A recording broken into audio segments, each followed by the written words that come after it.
राम राम दोस्तों में और आप सबका स्वागत है। दोस्तों, जिस तरह चाउ माउ चीन और दादा भाई अमेरिका के बीच कॉन्फ्लिक्ट चल रहा है, उससे भारत को बड़ा फायदा हुआ है। अब आप पूछेंगे इसमें नया क्या है? ये तो हमें पता है, लेकिन भाई साहब, क्या आपको पता है कि इस विवाद के कारण ही एक इलेक्ट्रॉनिक कंपनी ने भारत में 30 फैक्ट्रीज सेटअप कर दी है और अब यह कंपनी अपनी फैक्ट्रियों की संख्या बढ़ाएगी तो वह 50 से भी ज्यादा हो सकती है। और इसी तरह से अगर यह जंग चलती रही तो भारत की बल्ले बल्ले समझिए जनाब। भारत के अंदर अगर ऐसी 10 कंपनियां भी अपनी 50 फैक्ट्रियां डाल लेती हैं तो भारत अपनी इलेक्ट्रॉनिक पोजीशन में कहां आ जाएगा, सोच लीजिए। और अभी फिलहाल में उसी कंपनी ने ये अनाउंसमेंट किया है कि वह अपना नया सेटअप भारत में लगाने वाला है। तो ये डेवलपमेंट क्या है, आज इस वीडियो में समझते हैं। भैया जी, ये खबर है एप्पल की सबसे बड़ी मैन्युफैक्चरर कंपनी फॉक्सकॉन के बारे में, जो एप्पल की सप्लायर कंपनी भी है। दरअसल ताइवान की यह कंपनी भारत में साल 2005 से ही काम कर रही है और इसने भारत में 30 से ज्यादा फैक्ट्रीज सेटअप की हैं। और अगर इन फैक्ट्रियों की साइज की बात करें तो यह सभी फैक्ट्रियां तकरीबन फुटबॉल के 500 फील्ड्स को कवर करती हैं। इनका एरिया उसके बराबर है। और फॉक्सकॉन की बात की जाए तो भाई साहब, इसका टर्नओवर भारत में $10 बिलियन से भी ज्यादा का है।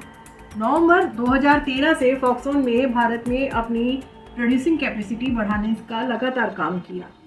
तो साल 2022 आने तक भारत $2 से $2.5 बिलियन तक आईफोन एक्सपोर्ट कर रहा था। वहीं साल 2022 और 23 के फाइनेंशियल ईयर में भारत ने $5 बिलियन आईफोन एक्सपोर्ट किए। तो इसमें करीब 62% की बढ़ोतरी नोटिस की गई और अब यह एक्सपोर्ट 7 से $8 बिलियन तक एक्सीड करने वाला है।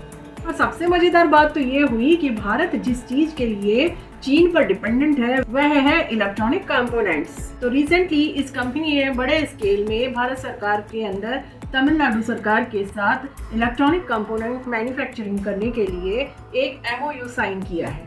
और चिप डिपेंडेंसी खत्म करने के लिए उन्होंने माइक्रो इलेक्ट्रॉनिक्स के साथ पार्टनरशिप की है ताकि भारत में एक चिप प्लांट सेटअप किया जा सके। और इस वक्त केवल आईफोन ही नहीं, एडेप्टर, ईयरफोन आदि पर भी फोकस किया जा रहा है ताकि हम इन चीज़ों को बड़ी मात्रा में एक्सपोर्ट कर सकें और रेवेन्यू जनरेट कर सकें। तो भैया जी, जिस तरह भारत में एप्पल का बिजनेस बढ़ेगा तो भारत को भी फायदा होगा। और भारत में कई स्टेट के अंदर सिंगल विंडोज का सिस्टम लागू किया जा चुका है, जिससे कंपनियों को बहुत सारे पेपर प्रोसीजर से नहीं गुजरना पड़ता है। भारत जैसी पॉपुलेटेड कंट्री में उन्हें लो कॉस्ट लेबर वर्कफोर्स भी मिल जाएगी। इस समय भारत अपने इंफ्रा पर बहुत ज़्यादा ध्यान दे रहा है, जिससे कि कंपनियों को ट्रांसपोर्टेशन और एक्सपोर्ट करने में कोई परेशानी ना आए। तो कमेंट बॉक्स में इस बारे में आप ज़रूर अपना कमेंट दीजिए और अगर वीडियो पसंद आता है तो वीडियो को शेयर कीजिए और चैनल को सब्सक्राइब कीजिए। साथ ही बेल आइकन बटन जरूर प्रेस कीजिएगा।